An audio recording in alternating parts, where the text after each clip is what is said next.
Bonjour à tous, dans la vidéo d'aujourd'hui, je voulais faire un point sur les deux principales stratégies d'investissement qui existent. C'est les stratégies qu'on appelle growth et value. Donc growth pour croissance et value pour valeur, investissement dans la valeur. Donc l'objet de la vidéo d'aujourd'hui, c'est de regarder quels sont les critères qui permettent de déterminer si une action est plutôt de croissance ou une action value. On va donner un certain nombre d'exemples, d'actions, mais aussi d'investisseurs growth et value. Et à la fin de la vidéo, on va répondre à la question très importante, quelle est la meilleure stratégie entre les deux, entre une stratégie d'investissement growth et une stratégie d'investissement value. Alors on commence tout de suite avec les critères. Donc je vous les ai listés ici, il y en a 6 et on va les prendre un par un. Premier critère, la croissance. Donc globalement, on va regarder la croissance historique, des revenus, des marges, des cash flows. Et ce que va faire l'investisseur growth, lui, c'est qu'il va essayer d'identifier les sociétés qui, selon lui, vont avoir dans le futur la meilleure croissance. Donc que ce soit du chiffre d'affaires, des marges ou des cash flows. Donc ça va être pour ça, lui, un indicateur majeur. L'investisseur value, lui, ça va pas être une priorité pour lui. Souvent, il va préférer qu'il y ait de la croissance, mais ce n'est pas un indicateur qui va le regarder toujours en priorité. L'investisseur growth, lui, va toujours chercher à identifier des sociétés pour lesquelles il estime qu'elles vont avoir dans le futur des taux de croissance supérieurs à la moyenne du marché. Donc ça, c'est le premier critère. Deuxième critère, le type de produits et de services qui sont vendus par la société. Donc quand on est sur des sociétés growth, en fait, ça va être plutôt des sociétés qui vont avoir tendance à proposer des produits et des services nouveaux, innovants, sur lesquels on n'a pas beaucoup d'historique, mais pour lesquels un investisseur growth va estimer que ce sont des produits qui dans le futur vont fortement se développer. Alors qu'une société value, elle, va plutôt proposer des produits et des services qui existent depuis très longtemps, sur lesquels il n'y a pas forcément beaucoup d'innovation. Donc ça, c'est la deuxième caractéristique. Troisième caractéristique très importante, la valorisation. Donc là, ce qu'on observe très clairement sur les sociétés growth, c'est que compte tenu des prévisions qu'on a en termes de taux de croissance pour ces sociétés, elles vont être plus chères que les autres. Il va falloir les payer plus cher si vous voulez pouvoir les acheter. Donc typiquement, si on prend l'exemple du PER, il va être supérieur à la moyenne, le Price Earning Ratio. On va même, parfois pour des très grandes sociétés, avoir des PER qui sont supérieurs à 30 fois par exemple. Et donc sur les sociétés value, la plupart du temps, on va plutôt avoir des PER en moyenne qui sont inférieurs. Donc on peut souvent facilement trouver des sociétés de grande qualité qui vont avoir des PER par exemple inférieurs à 15. Pour votre information, entre 15 et 17 fois, ça correspond au PER médian à peu près quand on regarde un historique sur une très longue durée. Critère suivant, la popularité du secteur d'activité. Donc là, typiquement, les sociétés growth, elles vont être sur les secteurs justement qui sont très populaires, qui sont à la mode, qui sont beaucoup recherchés par les investisseurs. C'est ça qui explique aussi que les valorisations vont être plus élevées. Alors que typiquement, une société value, elle, va parfois être sur des secteurs un petit peu moins, on va dire, un peu moins sexy, sur lequel c'est moins populaire et il y a moins d'engouement de l'ensemble des investisseurs. Critère suivant, les dividendes. Une société growth, souvent, va verser assez peu de dividendes, voire pas du tout. Alors, il y a deux explications, ou bien son résultat net est pour l'instant assez faible, voire négatif, ou alors si elle génère pas mal de cash flow, dans ce cas-là, ce qu'elle préfère faire, c'est de réinvestir un maximum dans le développement de son activité pour atteindre des objectifs de croissance qui sont souvent très élevés. Pour une société value, c'est différent. Là, il va y avoir un versement beaucoup plus régulier de dividendes. Dernier critère, la volatilité. Donc on parle de la volatilité du cours de bourse. Donc là, typiquement, c'est lié au secteur d'activité dans lesquels sont présents les sociétés. Quand vous êtes dans des secteurs très innovants, il peut y avoir beaucoup plus de surprises. Et donc typiquement, on va observer une volatilité beaucoup plus forte sur les dossiers growth que sur les dossiers value. Donc voilà pour les critères hein, pour vous aider eh bien, à savoir si une société va être dans une catégorie growth ou dans la catégorie value. Alors maintenant, quand vous vous positionnez du côté de l'investisseur, là, eh bien, il va y avoir une différence hein, assez simple qui va vous permettre de savoir si vous êtes face eh bien, à un investisseur growth ou un investisseur value. C'est assez simple. L'investisseur growth, lui, ce qu'il va faire principalement, c'est des prévisions. Il va essayer de prévoir donc les cash flows futurs, la croissance future de la société, le succès de certains produits innovants. Donc ça va être ça principalement, sa prise de décision, elle va être basée là-dessus, sur des prévisions, alors que pour l'investisseur value, lui, il va prendre sa décision principalement en faisant une analyse de l'historique de développement de la société. Donc c'est ça véritablement la différence entre eh bien, ces deux types d'investisseurs. Alors tout de suite, je vais vous donner quelques exemples d'actions, donc action growth, action value, donc plutôt des très, très grandes capitalisations. Action growth, donc vous avez Nvidia par exemple qui fabrique hein, des processeurs, Novo Nordisk dans le domaine pharmaceutique qui eh bien, est présent sur notamment le secteur des anti-obésité, des médicaments anti-obésité qui ont des forts potentiels de croissance. Ce qui explique qu'ils sont dans cette catégorie growth. Et Microsoft, par exemple, qui donc éditeur de logiciels, mais qui génère eh bien, une très belle croissance.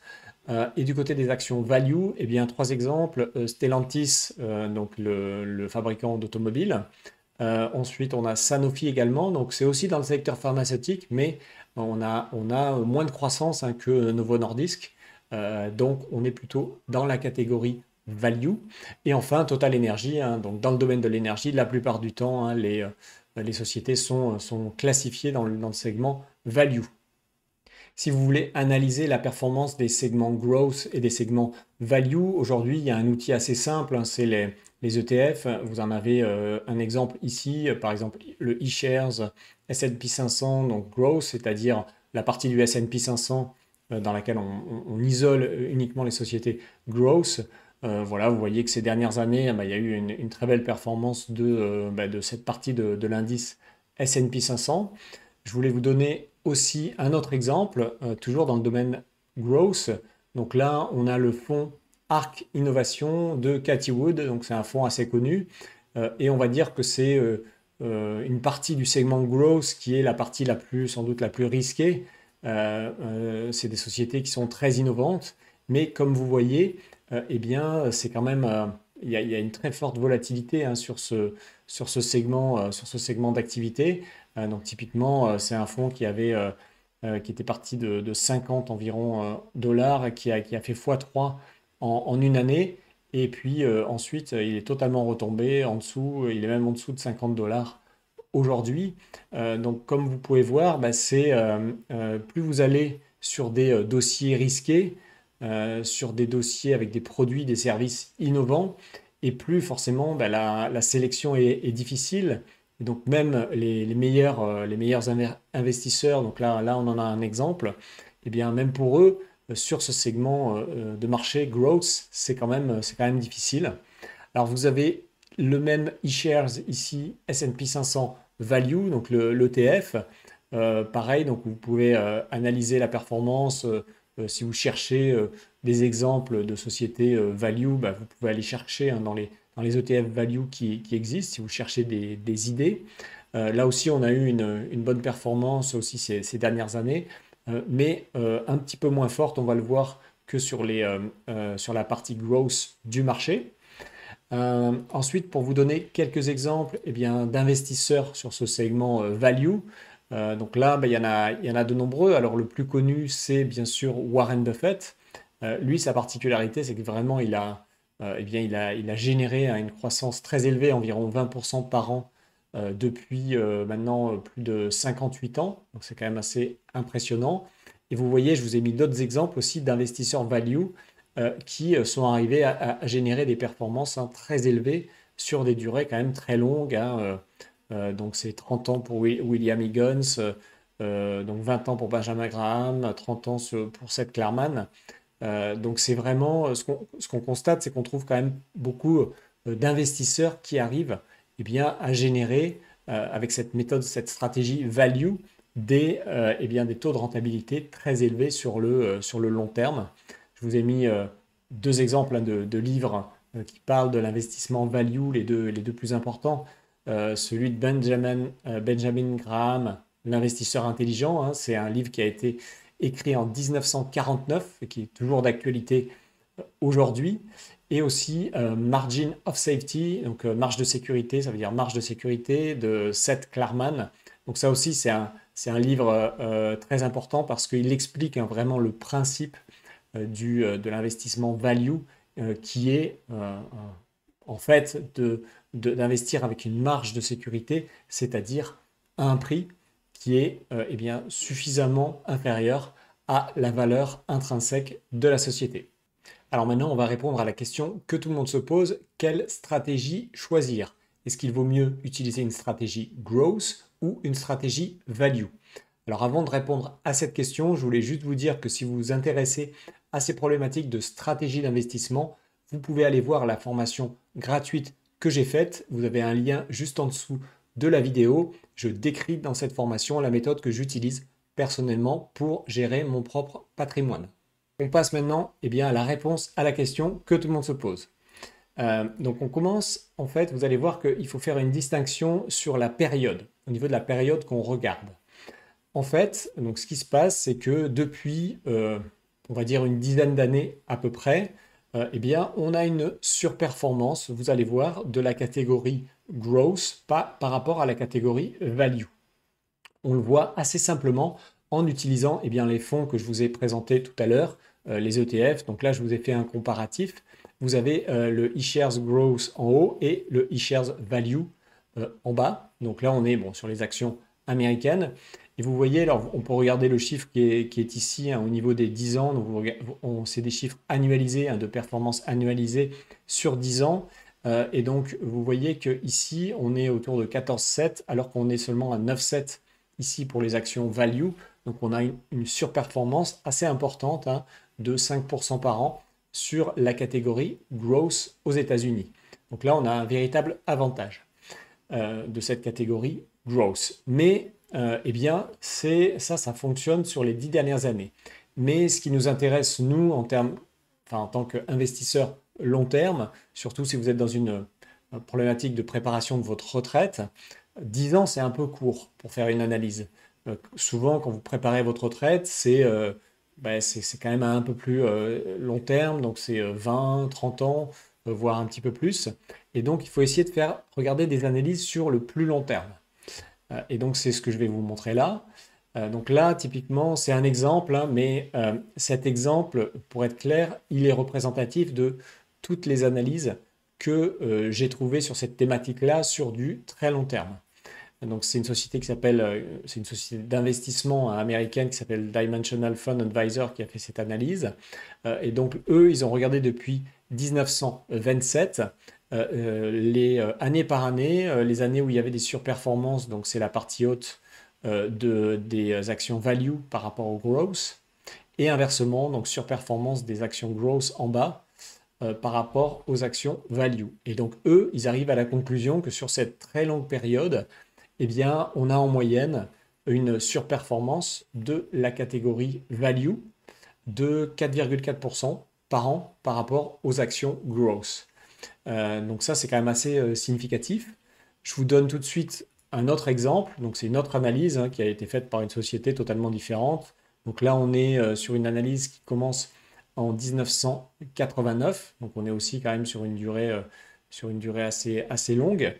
Donc là-dessus, hein, les deux résultats, alors ils ont fait le calcul sur les large caps, sur les grandes capitalisations et aussi sur les small caps. Et donc quand vous avez la moyenne, en fait, c'est les pointillés que vous avez ici. Et comme vous êtes en dessous de 0 en négatif, ça veut dire qu'en moyenne, hein, vous avez effectivement une surperformance des actions value sur le long terme par rapport aux actions growth. Donc ils arrivent à la même conclusion et pour être clair, vous pouvez faire vous-même vos recherches, mais vous allez, sur du long terme, vous allez arriver toujours à la même conclusion.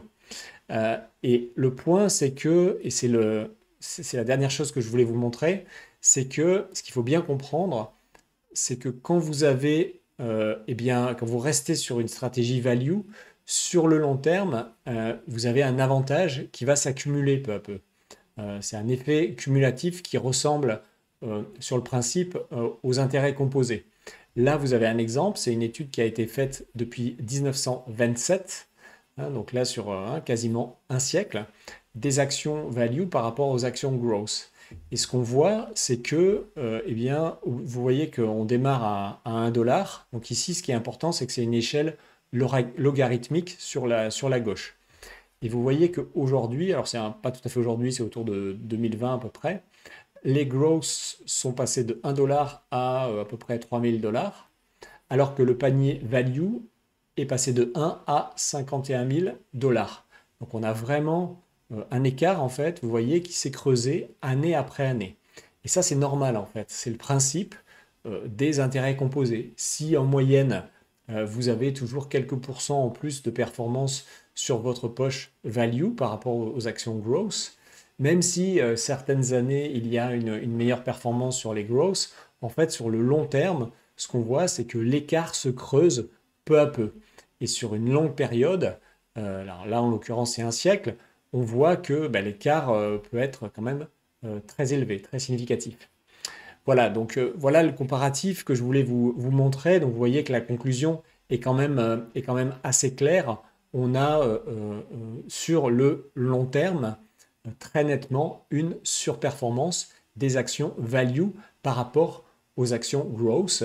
Il y a effectivement récemment eu une surperformance de la catégorie growth, mais c'est seulement depuis 10 ans. Personnellement, je pense que quand on prépare sa retraite, quand on a un horizon d'investissement relativement long, il vaut mieux très clairement être positionné sur les actions value. Si ce sujet vous intéresse, si vous voulez en savoir plus, j'ai préparé une formation gratuite. Vous pouvez aller la consulter directement. Je vous ai mis le lien juste en dessous de la vidéo. C'est une formation dans laquelle je vous décris très précisément ma méthode d'investissement, la stratégie que j'utilise pour gérer mon propre patrimoine. Voilà, je vous remercie beaucoup pour votre attention et je vous dis à très bientôt. Ciao!